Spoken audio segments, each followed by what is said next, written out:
Thank you so much for welcoming me to your incredible country. I haven't been here very long, but I can tell you, you have so much to be proud of. This morning, I got up quite early and walked the streets of your city alone. I didn't even have to think about where I was going because anywhere I went, I knew it would be perfectly clean and safe. A lot of American cities are not like that. You need to keep Seoul clean and orderly. When I started Turning Point USA 13 years ago, I was only thinking about my own country. America was in trouble from socialism, from atheism, and from open borders. And I wanted to do everything I possibly could to save it.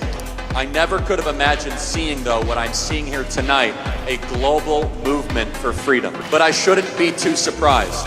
All of you gathered here tonight are living witnesses to the fact that freedom is not only an American or a Western value, it is a value that belongs to the entire world. One of the most revealing images in the world is what you see when you look at the Korean peninsula from space at night. As you know, you'll see two completely different things. If you look from space, you'll see in the north, you'll see total darkness over almost half the entire country. We all know what that darkness represents. It represents poverty, it represents misery, it represents slavery, and it represents despair. Across the entire north, there's only one small point of light in Pyongyang, where the communist elites live. However, here in the south, the light is everywhere. It's an incredible explosion of light coming out of every house, every business, and every church in this country. In fact, it's one of the single brightest things on the entire surface of the earth. That light does not just represent wealth or industry, it represents liberty.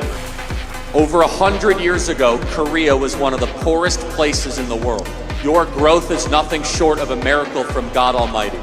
Today, the Korean people have built a free, rich, beautiful country that is now a beacon to the entire world. I like studying history. Before I came over, I wanted to learn everything I could about the alliance between our two great countries. I wish our leaders spoke more about this alliance between America and South Korea, because it turns out we have had an amazing, incredible partnership. My country has a lot of things to be proud of, but I'm looking in this room at one of the greatest accomplishments that America ever achieved.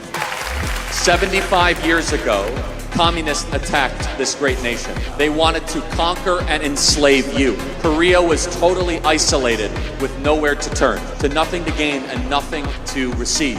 After a bloody war of our own, America stepped up and fought for Korean independence.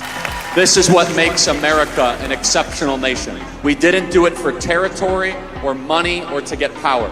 We came here to protect this nation from slavery.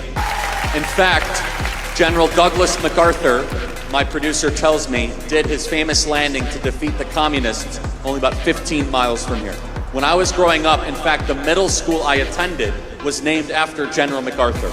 And when I first landed here in South Korea, I saw one of the biggest statues I've ever seen to General Douglas MacArthur. Because in both of our countries, we celebrate those who fight for freedom everywhere on earth. More than 30,000 Americans died protecting the freedom of Korea. Today, Korea has repaid us that debt many times over. For 75 years, Korea has stood alongside us in the battle for freedom against communist tyranny, not just here, but around the world. Korean soldiers fought heroically at our side against communism in Vietnam. May we never forget that Canada didn't do that. Britain did not do that. Germany didn't do that. But Korea was there and had America's back.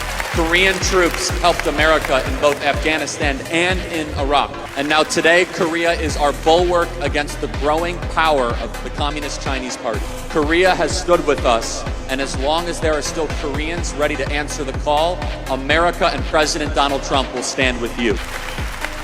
Korea's greatness isn't just a testament to the power of freedom and capitalism. We must never forget it's also a testament to the power of prayer.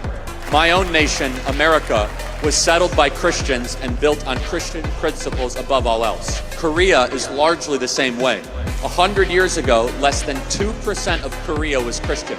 Yet when the Korean Declaration of Independence was signed on March 1st, 1919, 16 of the 33 signers were Christian. The founding fathers of modern Korea were Christian, just like the founding fathers of America. Christianity has always been linked to the global cause of human liberty. So it should be no surprise that Korea is one of the most Christian places in Asia. And it's also no surprise this country's greatest enemies in China and North Korea are the most anti-religious regimes on the planet. It's no surprise that they hate this beautiful country and they want to destroy it. I saw this vividly yesterday at the DMZ. The people of this country must remain vigilant every day to protect your freedom and your faith from the evildoers who would destroy it. But all of us know that there are threats to liberty that don't come from other countries. Every free society is only one generation away from destroying itself. In America, we came within inches of destruction during the presidency of Joe Biden. He gave us open borders. He sided with violent criminals over law-abiding citizens. He tried to throw Donald Trump and hundreds of his supporters in prison. He tried to turn America from a free country into a colony of the worldwide globalist regime. And it's only by a miracle from God and a few inches that Donald Trump was not shot and killed on July 13th. And never forget the words that he said when he came up after being shot in the ear. Fight, fight, fight. Fight, fight, fight.